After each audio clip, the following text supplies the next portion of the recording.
एक जंगल में एक बूढ़ा बाबा रहता था। वह बूढ़ा बाबा जादुई था। वह बाबा की खासियत थी, जो भी जंगल में आता उसे अपने वश में कर लेता और उसको मारकर अपनी शक्तियाँ बढ़ाता। इसलिए उस जंगल में कोई भी नहीं जाता। सभी लोग डरते और कहते, वह बूढ़ा बाबा जादुई बूढ़ा बाबा है। वह जो जादू करता है और उस जंगल में जो भी आज तक गया है वह कभी लौट कर नहीं आया है। उससे भयभीत रहते और उस जंगल में कोई नहीं जाता। एक दिन एक औरत कहीं दूर से आई हुई थी, उसी जंगल से होकर गुजरने लगती है। तब वह जादुई बाबा उसके सामने प्रकट होता है और कहता है, हे बालिके, तुम कहाँ जा रही हो? तुम्हें पता नहीं यहाँ मेरा राज्य है। यहाँ कोई भी आता है वह जिंदा वापस नहीं जाता।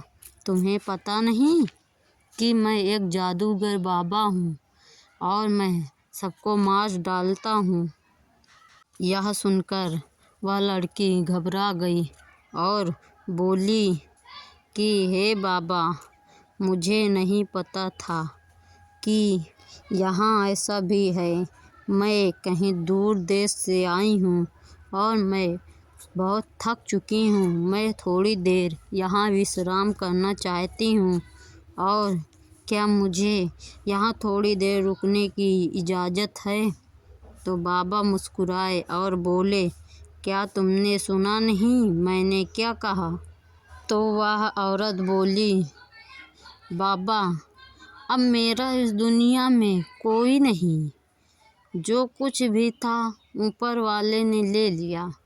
अब मुझे किसी चीज़ का भय नहीं है। तुम मेरी जान भी ले लो तो कोई बात नहीं। मैं वैसे भी ज़िंदगी से परेशान हूँ। अब मुझे जीने की इच्छा भी नहीं। तो बाबा सोच में पड़ गए। सोचने लगे, मरे हुए को क्या मारूं? और वह थोड़ी देर रुक गई। फिर एक घोड़े पर सवार होकर एक रानी उसी जंगल से जाने लगती है और वहाँ दो औरत उन्हें मिल जाती हैं और बोलती हैं कि हे रानी, तुम कहाँ जा रही हो? यहाँ एक दुष्ट राक्षस रहता है जो पाखंडी बाबा है। वह जादू कर कर सभी लोगों को अपने वश में कर लेता है और उन्हें मार डालता है। तुम जाओगी तो कभी जिंदा वापस नहीं आओगी। पर शायद उन लोगों को यह पता नहीं था, वह एक जादुई रानी थी। उसके पास जादुई शक्तियाँ और जादुई आईना भी था, जिसमें वह आईने से किसी को भी कैद में कर सकती थी। वह बोलती हैं, रानी बोलती है, अरे तुम नहीं जानती, मेरा वह कुछ नहीं कर सकता। तो वह बोलती हैं, नहीं, वह बहुत जादूगर है। तो रानी नहीं मानती। फिर आगे की ओर बढ़ने लगती है और फिर कुछ देर रुक जाती है। फिर आगे जाने पर वह घोड़े से उतरकर अपने जादुई आईने को प्रकट करती है और बोलती है, हे जादुई आईने, तुम्हें पता है वह बाबा कहाँ रहता है? तो जादुई आईना बोलता है कि हाँ, मुझे पता है।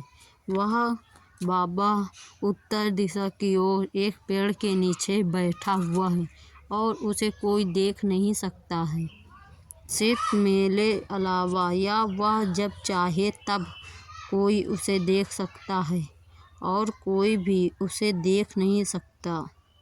रानी बोलती है, हे जादुई आईने, क्या मुझे उस बाबा के पास ले जा सकते हो? तो जादुई आईना बोलता है, हाँ, क्यों नहीं। और पीछे से वह दोनों औरत उसकी बातें सुन रही थी। फिर वह डरकर वहाँ से भाग जाती हैं और गांव वालों को सूचित कर देती हैं कि वहाँ एक रानी गई है। अब पता नहीं वह जिंदा बचेगी कि नहीं। और इधर रानी अपने जादुई आईने को लेकर चल देती है और उस बाबा की तलाश में। वह एक नदी से मुलाकात होती है और नदी भी एक मायावी नदी थी। वहाँ 3 पहरेदार पहरा दे रहे थे। उन्होंने कहा, हे रानी, तुम कहाँ से आई हो? तुम्हें पता है यहाँ सब कुछ जादुई है। तुम जानती हो मैं तुम्हें इस पानी में डुबाकर मार सकता हूँ। फिर रानी बोलती है, हाँ मुझे पता है। कृपया करके मुझे उस बाबा का पता बताया जाए जो यहाँ पास आतंक फैलाए हुए है। तो वह बोलते हैं कि क्या तुम्हें पता है वह कितना खतरनाक है? तो कहती है कि मैं जानती हूँ और मुझे उसे अपने वश में ही करना होगा। तो वह कहती है ठीक है। तो बोलते हैं यहाँ से 20 कदम की दूरी पर उत्तर की ओर एक पीपल का पेड़ होगा, उसी के नीचे वह बैठा रहता है, जाओ। तो वह चल देती है। अब थोड़ी दूर चलने पर उसे एक गधा दिखाई देता है और उसके साथ में एक बच्चा। वह जादुई थे, वह इंसानी थे जिसे जादू से उस बाबा ने घोड़े का रूप दे रखा था। अब वह उन्हें देखते हुए आगे बढ़ती है और वह पेड़ के नीचे पहुंच जाती है और उस बाबा को ललकारती है, हे दुष्ट राक्षस, बाहर निकल, मैं आई हूँ तेरी मौत। अब बाबा सोच में पड़ जाता है कि यह कौन है जो मुझे ललकार रहा है। इसकी आज सामत आई है। और वह बाहर आता है और देखता है तो एक वहाँ पास लड़की खड़ी हुई है और वह बोल रही है। फिर वह अपना जादुई आईना निकालती है और उस आईने में उस बाबा को कैद कर लेती है और कैद करने के बाद उसे ले जाकर एक दूर जंगल में गड़वा देती है। उस आईने में वह बाबा कैद हो जाता है और फिर वह अपने राज्य लौट जाती है और उसे यह देखकर सारे गांव वाले बहुत खुश होते हैं और अब वह जंगल का आतंक भी ख़त्म हो चुका था। सभी लोग खुश